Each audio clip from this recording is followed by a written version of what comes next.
Ladies and gentlemen, boys and girls, my name is Subrata Sarkar. I'm a mechanical engineer working in manufacturing industry more than 22 years. Today, I'll be sharing a special technological topic, that is underwater welding. Welding you all know, but how this welding can be done inside the water, that I'm going to discuss today. Before getting into the subject, let's have basic understanding what is welding. Welding is basically joining two or more metals by the application of the heat or another material called filler metal, or by application of additional pressures. So in welding, basically, you'll get connections, electrical connections to cable, one connected to the electrode, another connected to the workpiece, and electrode between the workpiece. If you create a specified gap, say 1 millimeter or something, then electrical arc will be generated, and this you can see here in this picture. This electrode start melting and spread it on the required area, and metal get joined. So this is basically welding. Welding you have seen in your local shops, etc. People, almost all of you have seen it. So major industry where welding application is there is one is shipbuilding industry, and also in manufacturing industry like machine structures building industry, big pipe industry, also in heat exchanger industry, major welding is used. Why I've chosen this subject, like one of the reasons is because it's my one specialized area of welding technologies. Like other than my mechanical engineering, I also did BTech only on welding engineering from Jadavpur University through IIW, and I'm also an international welding engineer. And one of my previous company, I was to work in a company in Germany named Welding GmbH in 2005-6. And Welding is basically manufacturer of metallic bellows expansion joints, and they have a lot of applications of welding, different types of the special welding I have learned from there, like plasma welding, microplasma welding, ultrasonic welding, laser welding, and also this underwater welding. Today I'm going to share those some experience which I have learned over there underwater welding with you. So what is the applications of underwater welding? What underwater welding is needed? What is needed? Like repairing of the ships. When ship is moving on the water, say some cracks happens. So who will get inside the water and do the welding? Is a specialized, very specialized task. So that is very much needed and important. Similar in submarine also.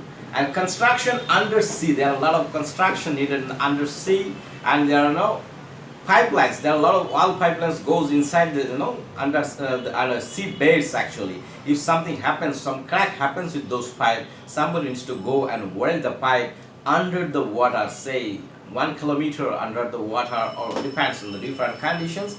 And there are a lot of structures, offshore structures that they are in the sea actually. So some cases there's some reinforcement, some additional structure. So welding underwater is a major area of the industrial specialist area actually.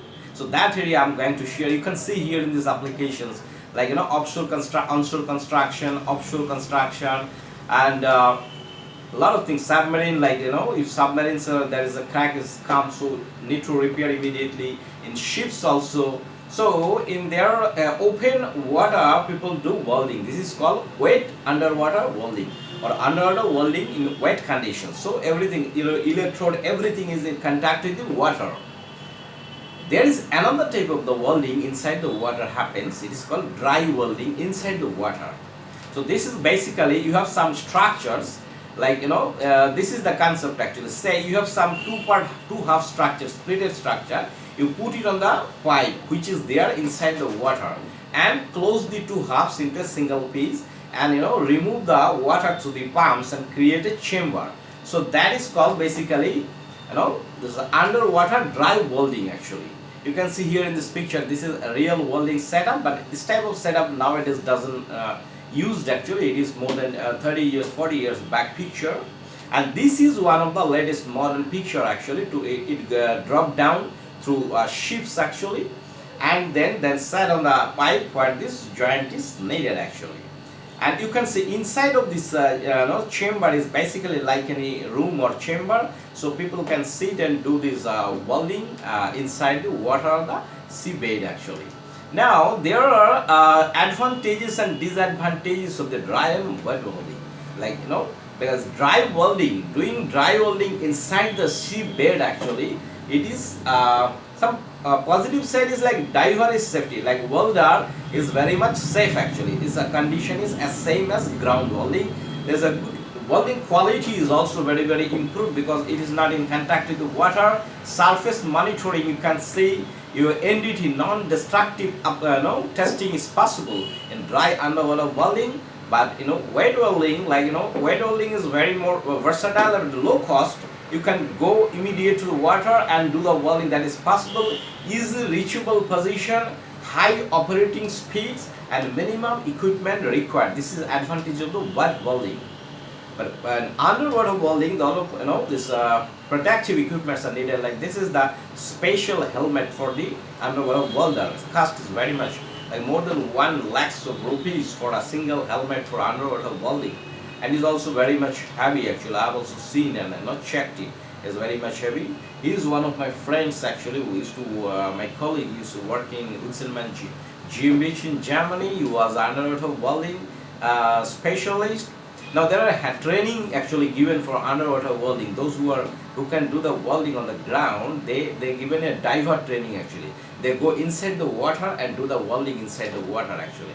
In underwater welding, there are a lot of things are very specialized and different from the welding in the ground in normal environment conditions. Like electrodes are different. The electrode which normally used in a weld shop, that will not work inside the water actually. And welders go to prove themselves or get certification.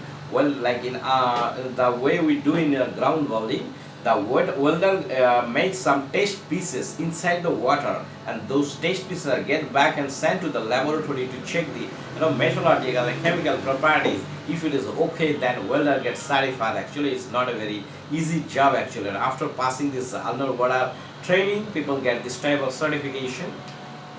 She was one of our underwater welding in my previous company in Wilson GmbH, Germany. Now there are difference in ground and underwater welding. Like in underwater welding, the temperature is a little more actually, and welding sound is also very different. Actually, it is some muffled sound actually, because there is a lot of sound absorption by the water actually. And there are obviously risk and safety factors that there in underwater welding. There is a very possibility of getting electric shock in underwater welding, especially in the wet welding. There is also possibility of explosion in the underwater welding and the weld zones. There is a possibility of the nitrogen get your bloodstream of the welder. So this is not very safe, but it's a it has earlier like 4 decades back, it was still people goes and specialist people, and nowadays day by day robotics is also developed, but underwater welders are highly paid. Like for example, if a welder at the ground gets say 25,000 rupees salary in India, underwater welder will get at least 4 times more salary than the ground welder. It's a very specialized job. And this is one of the robotic development actually. This type of robots can go inside the water, and you can control this robot from sitting at the ship on the sea base actually. Here the people don't need to go to the water. So this is the latest development, like welding inside the water in the pipelines can be done with the help of the robotics also actually. So if you find this presentation is interesting and informative, you can share with your friends and those who are related with the welding technology especially. And if you have not yet subscribed my YouTube channel, you can subscribe my YouTube channel by clicking on this bell icon so that you can get the notification for my future presentation. Thank you so much for your attention.